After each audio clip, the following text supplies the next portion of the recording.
Hi, good morning. Welcome to our Monday edition of Morning Inspiration. Once again, this is another week and this is another day that the Lord had made. We will rejoice and be glad in it. So, good morning po ulit sa ating lahat. Our morning inspiration today will come from the book of Ruth, chapter 1, verses 16 to 17. Okay po, again po, Book of Ruth, chapter 1, verses 16 to 17. Entreat me not to leave thee, or to return from following after thee. For whither thou goest, I will go, and where thou lodgest, I will lodge. Thy people shall be my people, and thy God my God. Where thou diest, I will die, and there will I be buried. And the Lord do so to me, and more also.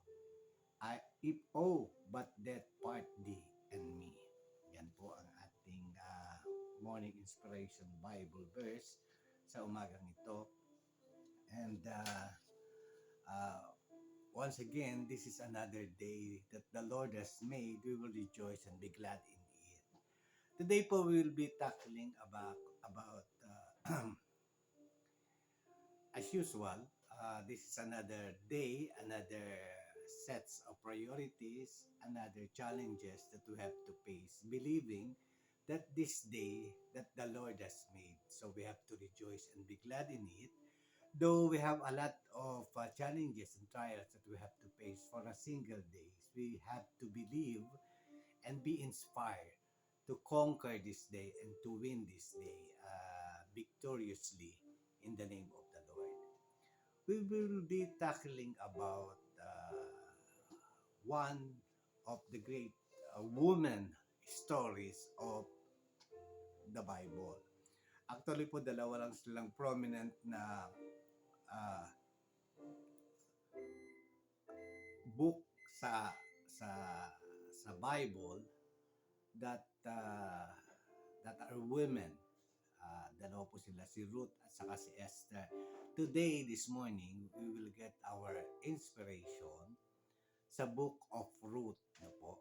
And the story of Ruth will bring us or will show us that love conquer all na po. That unconditional kind of love will win over all the trials and sacrifices.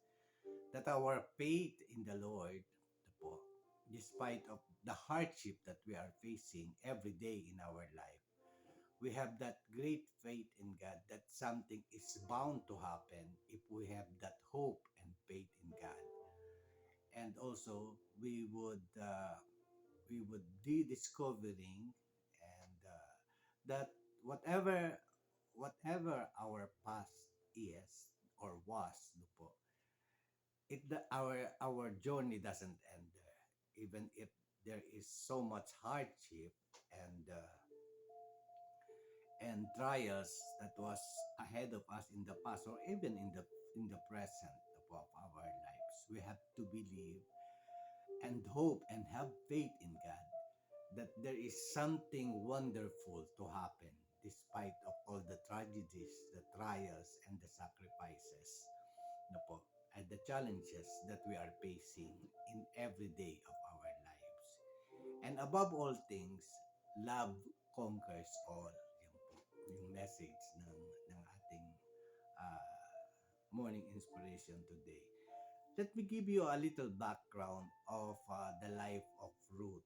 Si Ruth po ay daughter-in-law ni Naomi. Si Naomi po ay asawa ni Elimelech. Nakatira po sila sa Kanaan. No po. Together with, meron po si Naomi, yung pong mother-in-law ni Ruth, at si Emelech, yung father-in-law ni Ruth, ay nakatira po sa Kanaan. And it so happened that Elimelech, the father-in-law ni Naomi, ay namatay. No po. Namatay namatay po. So naging yung pong mother-in-law niya si Naomi ay naging widow po. At sa kanila pong pagiging mag-asawa, they have produced 2 sons. Yung po yung asawa ni Ruth at saka ng isa pa pong daughter-in-law ni Naomi na si Orpah. Now we will center at si Naomi po at si Elimelech ay nagkaroon ng 2 son. No po, yun nga po yung napang-asawa ni Ruth at saka ni Orpah. No po.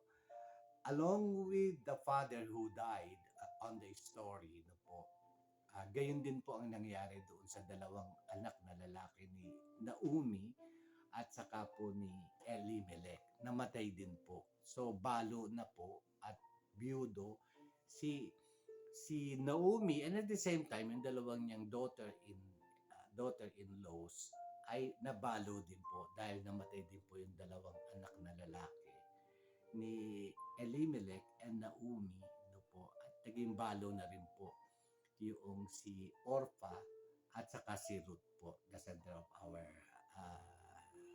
discussion for today, no po.